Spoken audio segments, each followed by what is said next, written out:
negativity, I guess. Today is so not a good day. This morning I didn't even have the energy or the mood to talk about it, but I just thought I should film this up because that's what I shared in my last video on the 2025 videos. And it's just crazy how that when you put it in real life work, it feels different.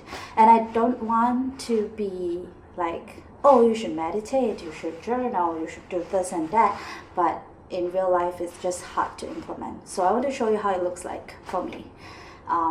This morning I have a really bad start of the day.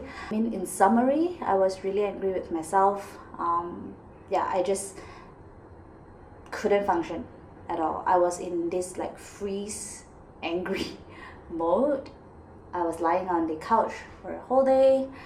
So I just want to show you how to get better on bad days or bad moments. I'm glad that I finally came to terms with my inner devil this morning.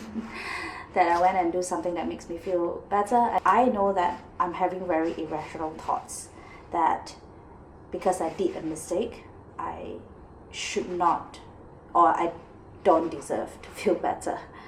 Saying it out loud sounds crazy. This irrational logic that kind of makes sense to me this morning.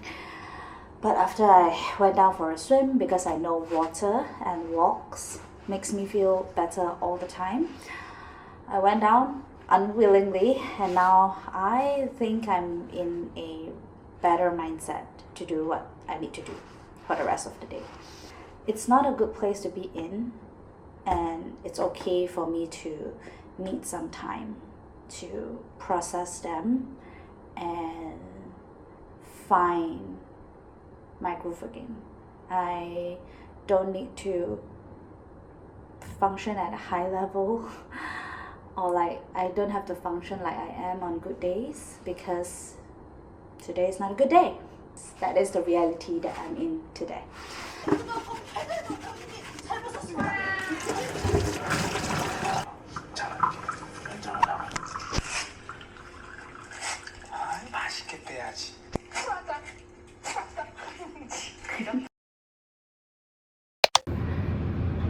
Alright, what you just saw is a glimpse of how I navigated a really bad day, and I just want to hop on and talk a little bit more about it.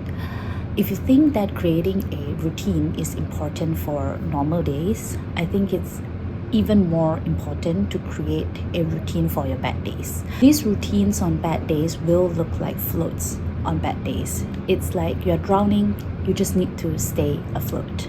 So for me, I know that all this while water and also walks help me. So whenever I feel like it's a bad day, I can't get myself moving, the first half of the day, I remember I was just being such a potato, which is fine. I am in total freeze mode, and my mind is bringing me spiraling to the places that I don't want them to be.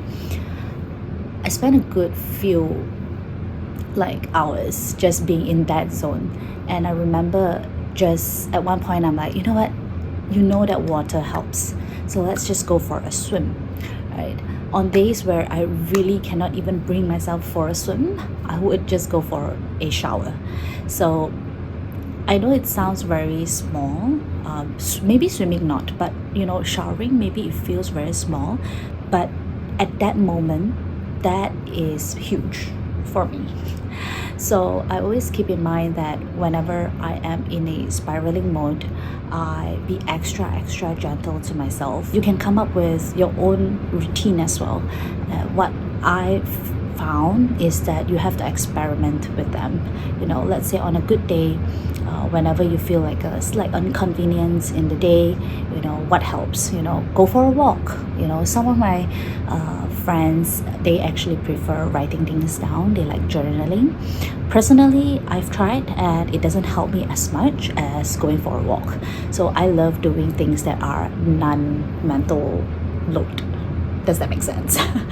So for example, if I am mentally loaded, then I would love to go for a physical activity that helps take that load away for me. It helps my body register that I'm doing something about it, so that it kind of gets smaller, like the whole overwhelming emotion baggage just becomes a bit lighter. So if you're ever in a really bad situation, having a bad day, I hope that you give this a go. Try out a few routines, establish a few routines that would help you feel better on a bad day. Don't worry about it being big or small. Don't worry about being productive or not. As long as you feel better, you find a way to be productive again. So yeah, have a nice day.